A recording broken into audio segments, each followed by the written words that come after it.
Eu quero aqui fazer um registro quanto ao piso nacional dos professores. Recebi um documento do MEC, onde o Ministério da Educação informa essa casa e o Brasil que o piso salarial do magistério deve ser reajustado em 22,22%, conforme determina o artigo 5º da Lei 11.738, de 16 de junho de 2008, aprovada pelo Congresso Nacional e sancionado o projeto pelo presidente Lula. O novo valor passa a ser de R$ 1.451. O piso salarial foi criado em cumprimento ao que estabelece o artigo 60, inciso 3º, a linha E, do ato das disposições condicionais transitórias. Conforme a legislação vigente, a correção reflete que muitos estão perguntando por que 22%. Porque, conforme a legislação vigente, a correção reflete a variação ocorrida no valor anual mínimo por aluno, definido nacionalmente no Fundo de Manutenção e Desenvolvimento da Educação Básica e da Valorização dos Profissionais da Educação, Fundep, de 2011. Em relação ao valor de 2010, eleva a remuneração mínima do professor de nível médio e jornada de 40 horas semanais, repito, para R$ 1.451. Portanto, senhora presidenta, cumprimento o governo federal e o Ministério da Educação, que aos poucos vem resgatando a dignidade dos nossos mestres, os nossos professores. Trabalhar na valorização da educação é uma obrigação de todos nós, que iniciou principalmente a partir do mandato do nosso presidente Luiz Inácio Lula da Silva e que continua com a presidenta Dilma. Sei, senhora presidenta, que alguns estados, se não me engano, 6 estados, ainda não cumprem o piso salarial dos professores. Eu sou daqueles que estou torcendo muito para que esses estados encontrem o seu caminho e paguem o piso salarial dos professores, que façam um organograma, que construam um entendimento, mas que o piso seja pago. É fundamental. Eu, às vezes, repito e repeti já da tribuna que um funcionário aqui em Brasília, do nosso gabinete, o salário menor, o piso menor é R$ 2.090. Então, é mais do que justo que um professor que trabalha 40 horas semanais tenha direito a receber, pelo menos, este salário mínimo, que corresponde a R$ 1.451.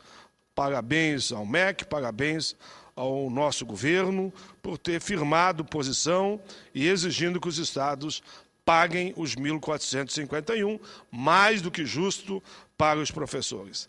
Aproveitando meu tempo ainda, senhora presidenta, eu quero discorrer um pouco sobre a produção de alho no Brasil. Já fiz pronunciamento semelhante a esse no ano passado e volto à tribuna. A produção de alho no Brasil é uma atividade expressiva, mais do que alguns imaginam, dentro da agricultura brasileira. Lamentavelmente, essa cultura tem sofrido com as práticas irregulares, principalmente a partir da China, ou seja, a comercialização chinesa. O alho chinês chega ao país a preços muito baixos, inferior ao custo de produção no Brasil e, claro, atingindo o meu estado, o Rio Grande do Sul, sem qualquer chance de competição para o nosso produtor nacional. Em 2011, foram cultivados no Brasil 8.000 hectares a menos do que no início da década de 90. A cultura de alho, segundo correspondência que recebi de sindicato de produtores e trabalhadores, está atravessando uma das piores crises da sua história. Desde 2003, o volume importado do alho chinês triplicou, provocando uma queda considerável, infelizmente, na produção e, consequentemente, queda também na geração de empregos. Apesar da melhoria na qualidade do produto e do aumento da produtividade do alho brasileiro, o nosso agricultor foi obrigado a reduzir o plantio. Segundo o senhor Rafael Corsino, presidente da Associação Nacional dos Produtores de Alho, ANAP, o alho brasileiro é de excelente qualidade. O alho nacional contém 40% a mais de alicina do que o chinês, seu principal ativo composto responsável pela maioria das propriedades farmacológicas com ação antioxidante e antibiótica, além de combater bactérias, fungos e vírus. Segundo dados da ANAPA, o Brasil importou da China, em agosto de 2011, mais de 1,5 milhão de caixas de alho, no valor de 10,3 caixas em agosto de 2010, foram, assim, 955 caixas com preço médio de 15,16 dólares. Diante desses dados, deduz-se, como não pode ser diferente, que além do aumento do volume das importações chinesas, houve também significativa redução no valor da caixa, trazendo prejuízos enormes para o produtor brasileiro.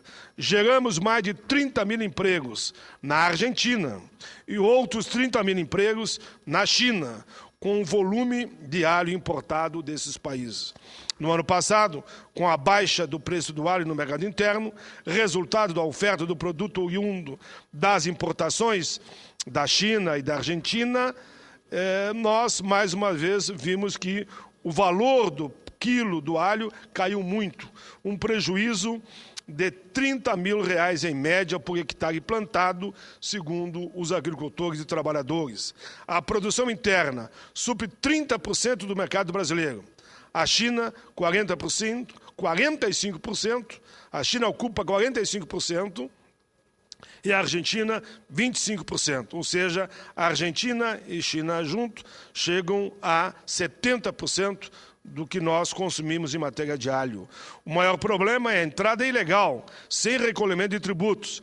De acordo com dados divulgados pelo jornal O Estadão e o Departamento de Defesa Comercial do Ministério da Indústria e Comércio, estima que no período de 2001 a 2011, apenas 23% do alho chinês foi tributado. Outra preocupação dos produtores técnicos que atuam dos produtores e técnicos que atuam no setor é a renovação da taxa antidumping, que vence no ano de 2012. A renovação da taxa é uma imposição para uma fiscalização maior na entrada do produto, que poderá ser o suspiro que o produtor espera para uma recuperação a médio prazo. Por isso, faço mais uma vez esse alerta à Secretaria da Receita Federal, Dr. Carlos Alberto Freitas Barreto, e ao Ministro do Desenvolvimento, Indústria e Comércio, o nosso colega Fernando Pimentel, porque confio que, tecnicamente, farão o possível na defesa do emprego e do produto nacional e dos nossos produtores. Termino, senhora presidenta, que falando hoje com o senador Vital do Rego, e falei aqui com o senador Mozarildo, falei com o Mário Couto e com outros senadores que chegaram depois que eu já estava na tribuna, só não falei porque já estava na tribuna, que nós vamos tentar formatar um grupo de senadores, principalmente senadores, e fazer uma visita ao ministro da Previdência, ao ministro da Fazenda, se for necessário, porque queremos retomar a discussão do reajuste dos aposentados, que receberam somente 6,2, enquanto que o mínimo recebeu corretamente 14,06. A diferença cada vez aumenta mais. Nós, que há torno de 10, 15 anos atrás, tínhamos em torno de 12 milhões de aposentados que ganhamos salário mínimo, hoje nós temos 20 milhões de aposentados que estão ganhando o salário mínimo no universo de 28 milhões. Rapidamente, todos estarão ganhando o salário mínimo se nós não buscarmos uma política permanente, como foi acordada na discussão do orçamento com todos os líderes no Congresso, para termos uma proposta que garanta a recuperação efetiva dos benefícios dos aposentados, ou pelo menos algo semelhante ao que é dado ao salário mínimo, como foi no ano de 2010, que foi a inflação e 80% do PIB. Na mesma linha, essa comissão vai continuar aprofundando a negociação e o debate para acabarmos com o fator previdenciário, que o Senado já aprovou o fim dele e se encontra agora lá na Câmara dos Deputados.